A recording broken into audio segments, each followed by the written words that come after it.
Oh, pupunto. Iyak, masakit yung baby. Kaya nga dinamihan kung ano. Iiyak. Masakit nga yan. Kisa bukasin mo pa Ano? yan. Grabe. Kisa bukasin mo, Wala mamamaya ka, yan. sumandal ka lang diyan. Dali, sumandal ka. Sandal. Oh, huwag mo nang tingnan. Yan o, grabe na o. Na ano yung buto niyan. May towel ka? Kapagagatin mo, hisigaw yan. Masakit na rin. Dapat kanina pa ito eh. Oh. Ano na oh.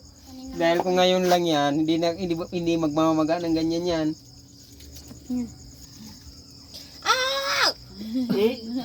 Kagat ang... Lambutan mo lang, hindi ko maayos yung ano. Wala tayong mantika dyan, be? Meron. Oh. Mas malagkit. Lambutan mo lang, baby. Ano pangalan mo?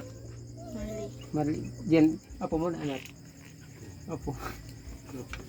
Buti na dito kami, kararating na namin, galing kami sa gulod. Inaano ko muna yung mga ugat. Hindi ko pa nga hinawakan yung ano, yung bukol eh. Mamaya ko pa yan. Hindi ka naman kakagatin. Oh my God.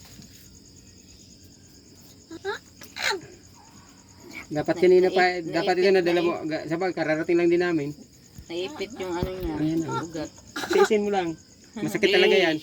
Tapos ano, tapalan mo ng tuba rin ha. Bilang mo ang cook. Ano, wag mo, ano, tatapalan mo rin ng ano, ng tuba ha. Dahon. Oo. Initin mo muna yung dahon, tapos lagyan mo mantika bago mo itapal din. Pag tutuyo yun. Pag tuyo nun, lagyan mo uling panibago. Hindi na madadala sa dahan-dahan dahil magana eh. Ako'y bigyan niyo ng cellphone. Huwag ka na mag-cellphone. Eh wala akong nararamdaman pag ako nagsiselfone. Ala!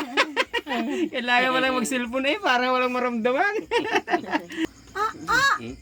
Ba, ano yata, mabinta ang suklo ngayon.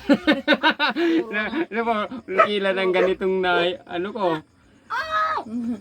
Puro ano. Masakit talaga, rin lalong bukas.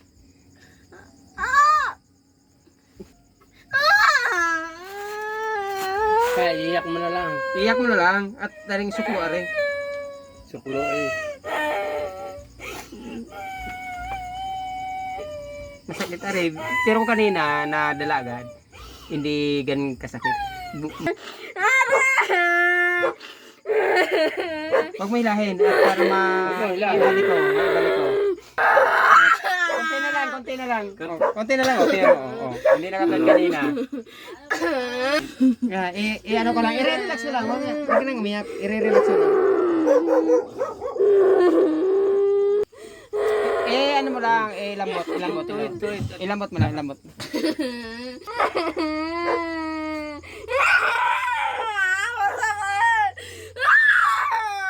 Tsaka Tina. Baka na yung buto niya dyan. Inaayos ko nga. Dilang mo ko na. Okay.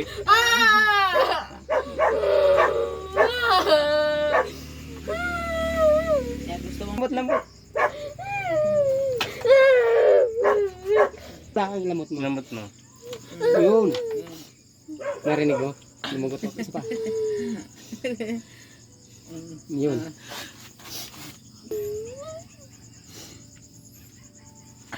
Kapalan nyo na lang yung tuba. Huwag mo babasahin. Huwag kang iinom ng malamig.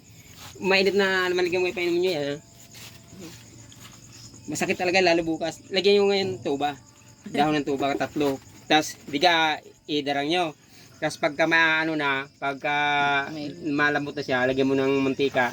Balutin nyo yan. Kahit mga, basta punuin nyo to pati silalim. Tapos talian nyo ng damit para hindi siya malaglag. Tapos pag natuyo na, natutuyo ho yun. Pag tuyo yung palitan mo ulit ng panibago. Okay na yan.